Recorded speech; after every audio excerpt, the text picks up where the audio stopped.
มาคนเบิงพอแดงสิผ้าเบิงสวนน้อยๆหลังบ้านปลูกป้าเรื่อยๆมีหยังกระปลูกลงใส่พอได้เก็บกินยามเช้ายามแดงปลูกผักขาก็บ่ใหญ่จักเทื่อดอกปลูกไปเรื่อยๆต้นมะพริกน้อยๆเล็กๆเสียบไปมะเขียบต้นนี้เป็นเลยมะเขียบกำลังเป็น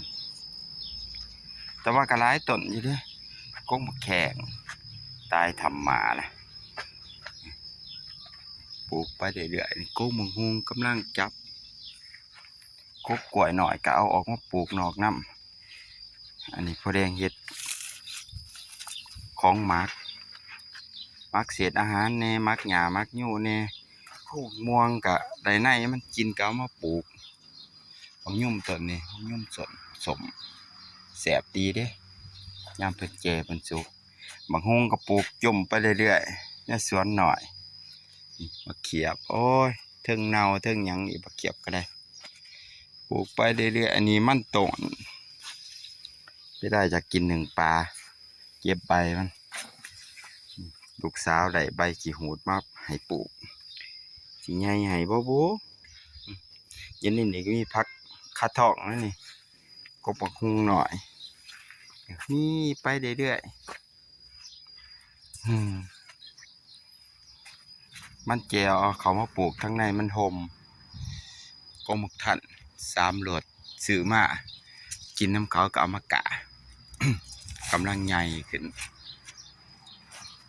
ปลูกไปเรื่อยๆพักตำหนอกตำนี่ก็ไผ่ค้ำ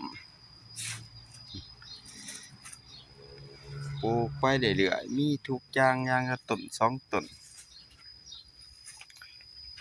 มันสิงคู่ปลูกใส่ดิน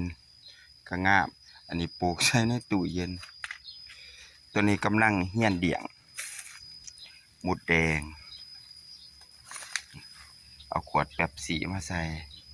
กำลังเอาแมนมาใส่แต่มันก็บ่ทันได้เข้าหรอกมีปลากล้วยน้อยๆ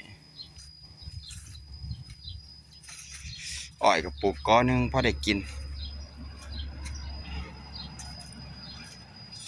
สวนทั้งอันหลังเหือดก็มีซ้ำนี่แหละมีกอเตยมีกกมักยุ่มมีต้นกล้วยมะเขียบ